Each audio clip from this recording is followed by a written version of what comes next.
Hello, hello. So I'm bringing you in. Hope you had a nice day or a nice weekend. I'm bringing you in because I'm making some granola. And what I have here is 6 cups of raw oatmeal, a cup and a half of shredded coconut. I use the brand Almond Cow. That's what I use. I also have a cup and a half of almonds, cup and a half of cashew. I had some pine nuts and I just threw it in there, about a half a cup. I also add raisins and some cranberries. Now you can add as much or as little as you like of these items.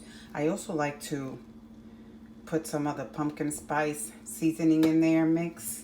And then I use grape seed oil, about a quarter of a cup to a half. Careful not to add too much because you don't want that seed oil flavor. And then I added a cup and a quarter of raw honey. And I'm gonna get ready now to mix everything up, and I'll bring you back once I have it in the pan.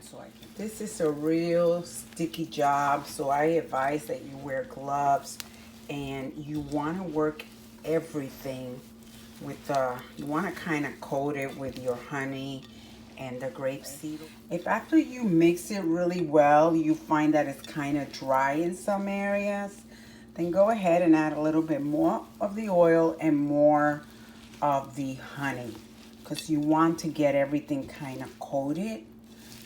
But just like I said, just be mindful of the oil factor. You don't want to, put too much in there.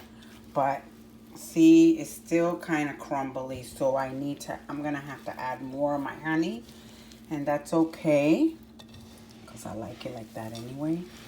And I like mine also I love the coconut shavings, and it looks like shredded coconut, like you took one of those shredders and you put it in there, and that's how I like it. Now see, it's still kind of too loose, so I'll bring you back in a minute to show you when I finish mixing. Okay, so I'm getting ready to put it in my baking pan.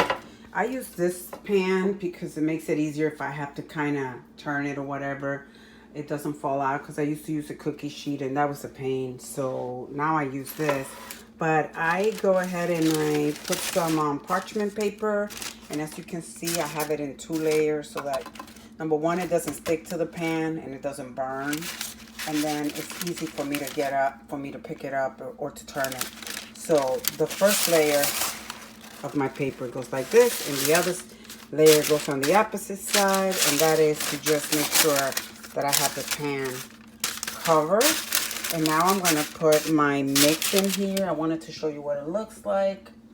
So this is the mix. See, now I did add more honey, but I don't want it to be super sweet, and I don't want a lot of oil in it. So I'm going to go with it this way. And when I initially put it in, I'm not going to move it around because I want to have little clumps.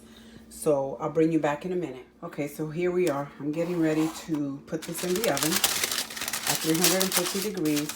And I decided to do 2 batches because it was way too much. And what's happened in the past, when I fill the whole pan with this, then if it's too much, then the inside, it takes longer, and you end up burning some of the outside, and you also end up having to go in and, mix it up a couple of times and stir it and whatnot. So I decided that I'm going to try making it in 2 batches. I just wanted to show you what it looks like before I put it in the oven. And I'm not going to move it or anything for a couple of minutes while it's baking because I wanted to have little clumps of it. Okay, so I'm back, guys. I just popping in real quick because I wanted to show you the difference. So see, this is the one that is done. Look at how pretty that looks. That's the one that I just finished, and this is the one that I'm getting ready. This one I put on a cookie sheet. Remember I said that oops, I'm sorry, I turned the camera. Remember I said I was going to do 2 batches. So this one is going to go in now. And this is, I like it. You can have it, certainly make it more toasty, but I really like this texture of it. Anyway, I hope you give this recipe a try. And thank you so much for stopping in. Don't forget to subscribe.